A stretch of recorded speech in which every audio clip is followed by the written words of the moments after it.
Hai semua, kembali lagi di channel aku. Jadi di video episode berkacamata kali ini aku akan ngebahas tentang masa SMA. Jadi sebenarnya masa SMA tuh harus gimana sih? Nah, aku akan kupas tuntas masa SMA yang menurut aku ini penting buat kalian semua.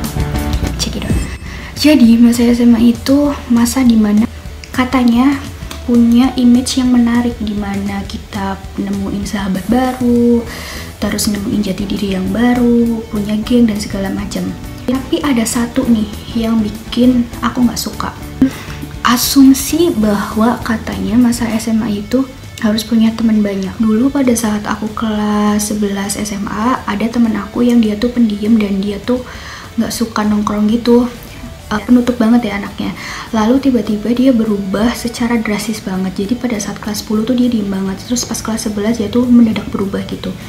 Alasannya kenapa? Karena menurut dia katanya masa SMA tuh harus punya banyak temen, harus sering nongkrong, harus sering ngafe, harus sering foto biar kelihatan bagus di feed, biar kelihatan banyak temen gitu, biar nggak dikucilkan gitu. Tapi apakah itu benar? Menurut aku itu hal yang salah dan itu toksik banget ya, karena aku pribadi nggak suka nongkrong, nggak suka ngegeng kalau memang itu bukan keinginan aku. Kalau emang itu hal yang tidak ada nilai positifnya buat aku, ya ngapain, itu cuman buang duit, toh juga mereka nggak sefrekuensi sama aku gitu. Masa SMA tuh harus punya banyak temen, harus sering nongkrong biar nanti tuanya itu bisa diceritakan sama anak cucu kita. Bener nggak sih? Oke. Cekidot. Jadi bener nggak benernya itu tergantung sama kalian ya. Kalau menurut aku itu argumen yang kurang bener. Karena sebenarnya masa SMA itu masa dimana kita tuh membentuk pola pikir gitu. Masa dimana kita harus tahu potensi kita tuh apa, dimana kita harus tahu 5 tahun ke depan itu kita mau apa, dan kita tuh inginnya apa sih, kita punya potensi apa, kita punya kekurangan dan kelebihan apa dalam diri kita. Intinya adalah masa SMA dimana kita bisa mengenal diri kita sendiri. Jangan sampai kita nongkrong-nongkrong, kita ngomongin orang yang kalian sok tahu gitu kan, si ini gini, si itu gitu, tapi kita sendiri nggak tahu kita tuh maunya apa, 5 tahun ke depan kita akan jadi apa gitu. Jangan sampai deh itu akan ngerusak diri kalian sendiri. Ibaratkan kayak kalian tuh nggali lubang untuk kalian sendiri gitu. Gimana sih caranya biar masa SMA kita tuh produktif? Tips yang pertama menurut aku yaitu banyakin relasi. Jadi pernyataan banyakin temen nongkrong itu salah, karena seharusnya banyakin relasi. Banyakin relasi itu adalah dimana kalian gak harus nongkrong kok sama mereka, tapi kalian tuh punya teman yang emang satu frekuensi sama kalian. Ya, kalian bisa milih gitu, dimana nanti kalian tuh seriknya sama siapa, kalian satu pemikirannya sama siapa. Dengan cara apa kita punya relasi yang banyak? Dengan cara ikut organisasi, ikut event, aktif di bidang sosial, sering-sering ngobrol sama orang yang menurut kalian itu lebih punya potensi untuk bisa memajukan diri kalian, untuk bisa mengembangkan bakat kalian. Terus sering ngobrol sama guru-guru kalian, minta pendapat, minta wejangan sama mereka, jangan takut. Dan jangan takut juga minta kritik dan saran dari teman kalian yang kalian pikir itu orangnya positif gitu. Terus banyakin baca buku. Nah, ini Indonesia itu kan kaya banget ya, SDM-nya kaya, SDA-nya kaya, tapi berkualitas nggak nih SDM-nya? Salah satu ciri SDM yang berkualitas adalah tingkat membaca buku. Sedangkan tingkat membaca buku di Indonesia, kalian tahu sendiri gimana grafiknya, di peringkat keberapa dari semua negara, kalian udah tahu pasti itu semua. Karena gini, membaca buku itu kalian bisa meningkatkan daya energi otak kalian. Pada saat kalian bergabung di organisasi atau di kumpulan orang gitu, kalian akan lebih ngerasa kalian tuh tahu akan bicara apa. Kalian bisa menempatkan diri kalian, kapan saatnya kalian diam, kapan saatnya kalian bicara, dan kalian tuh tahu ilmu-ilmu apa yang akan kalian share dan akan kalian pendam sendiri. Jadi menurut aku baca buku itu hal yang menarik buku, dan justru kalian tuh harus bisa mengembangkan bakat kalian dengan membaca buku gitu. Selanjutnya banyakin pengalaman. Dibanding nih kalian nge-mall ngafe dan segala macam. So far itu nggak salah. Boleh kok sewaktu-waktu kalian nge-mall atau ngafe sambil ngerjain tugas, tapi jangan keseringan. Justru lebih asik adalah ketika kalian tuh bisa beli pengalaman. Gimana?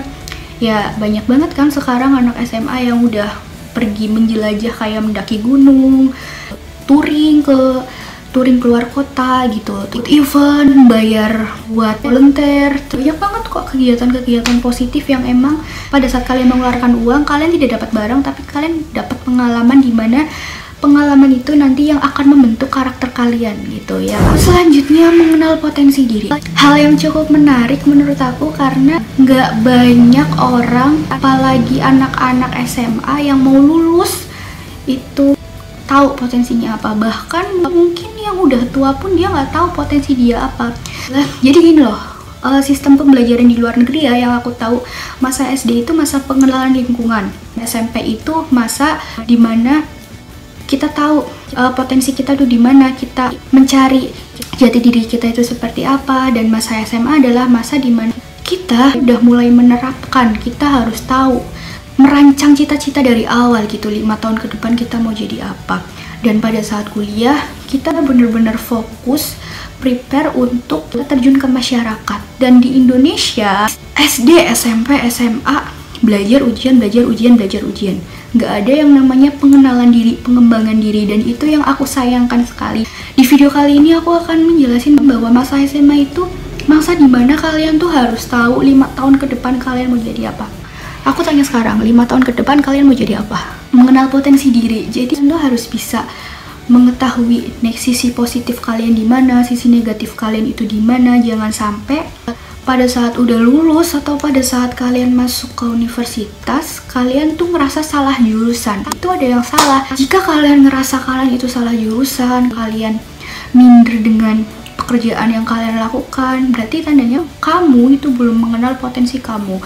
Kalau kamu udah tahu passion kamu udah tahu kelemahan kamu udah bisa mengoreksi apa yang salah dalam diri kamu, aku yakin kamu tuh nggak akan merasa minder, nggak akan merasa insecure lagi. Karena yang pertama, jika kamu udah tahu potensi kamu, itu pasti akan berada di orang-orang yang tepat, orang-orang yang satu frekuensi sama kalian. Serta yang kedua, kalian menyukai pekerjaan kalian.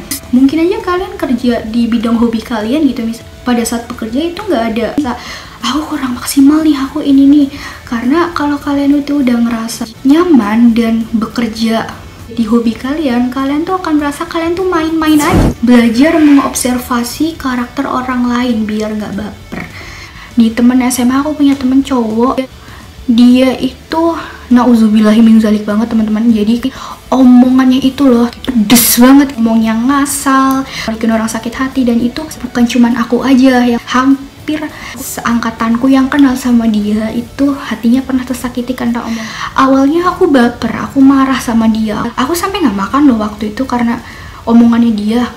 Sejak saat itu aku belajar untuk nggak ngomong sama sekali, sampai akhirnya aku udahlah kalau gini caranya aku nggak akan jadi diri sendiri gitu. Kebetulan aku 3 tahun tuh bareng sama dia dan banyak banget, hampir semuanya tuh curhat sama aku. Katanya si ini tuh pernah ngomongin gini sama aku, dan aku mulai sadar bahwa karakter orang itu beda-beda. Aku mulai belajar dalam pola pikir dia, dimana emang dia karakternya udah seperti itu.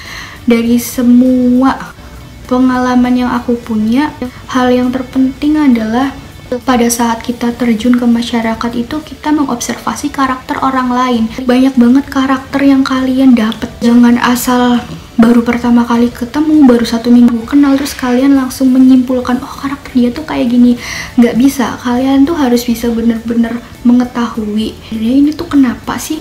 Observasi tuh kalian nggak harus ngomong, lo kenapa, tapi cukup diem-diem aja. Karena aku tipikal orang yang diem-diem tapi ngobservasi orang. Oh dia tuh karakternya seperti ini, oh dia tuh walaupun pendiam tapi dia tuh punya hati yang baik. Kayak misal dia tuh anaknya nggak enakan.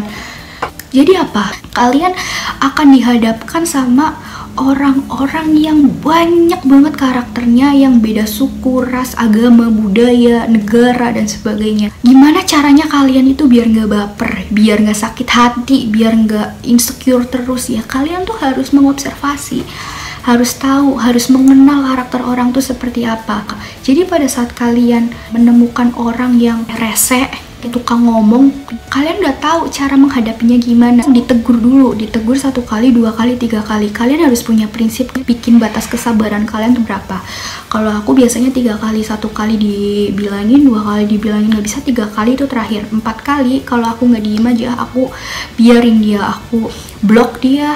Pokoknya apapun yang berhubungan dengan dia aku nggak mau urusan lagi, karena nanti bikin penyakit di diri aku sendiri gitu kan. Di masa SMA ini kalian tuh harus belajar mengetahui diri sendiri, punya skill untuk manage diri kalian sendiri. Jadi pertanyaan yang penting banget untuk kalian yang masih SMA adalah, kalian mau kuliah di mana? Kalian tuh sebenarnya suka sama apa sih? Dan setelah kerja aku akan gimana? Pokoknya pikirin, karena salah satu meraih keberuntungan adalah kalian tuh harus tahu berapa tahun ke depan kalian mau jadi apa. Beruntung adalah dia tahu dan dia punya kesempatan. Kalau dia tahu hal itu adalah hal bagus buat dirinya sendiri, serta dia dapat kesempatan, itu kalian beruntung. Dengan cara apa? Aku bilang tadi, dengan cara kalian mau jadi seperti apa. Aku pesan buat kalian semua, sebelum tidur biasakan untuk mereplay dari kalian bangun tidur sampai kalian mau tidur lagi, hal apa yang kalian lakukan yang bermanfaat buat kalian. Orang tua kalian tidak bisa memutuskan kalian itu mau jadi apa. Itu orang tua, guru, dan teman-teman kalian itu hanya pendukung. Aktor utamanya adalah kalian. Jadikanlah hidup kalian itu sebagai film yang menarik, dimana aktor utamanya tahu naskahnya seperti apa, dialognya seperti apa, jalan ceritanya seperti apa, sehingga bisa menghasilkan film yang bagus, film yang menarik. Seperti juga kehidupan kalian itu harus menarik, punya value yang bagus minimal buat diri kalian sendiri selagi tidak merugikan orang lain. Karena kata almarhum B.J. Habibie dalam bukunya, jadilah mata air, mana di sekitar air itu bisa menjadi hidup. Jangan jadi air mata yang membuat orang lain itu merasa kasihan, marah mungkin sama kalian karena terus mengeluarkan air mata yang tidak berguna. Itu tadi video dari aku, semoga bermanfaat. Kritik dan saran dipersilahkan. Semoga masa SMA kalian menyenangkan dan penuh makna.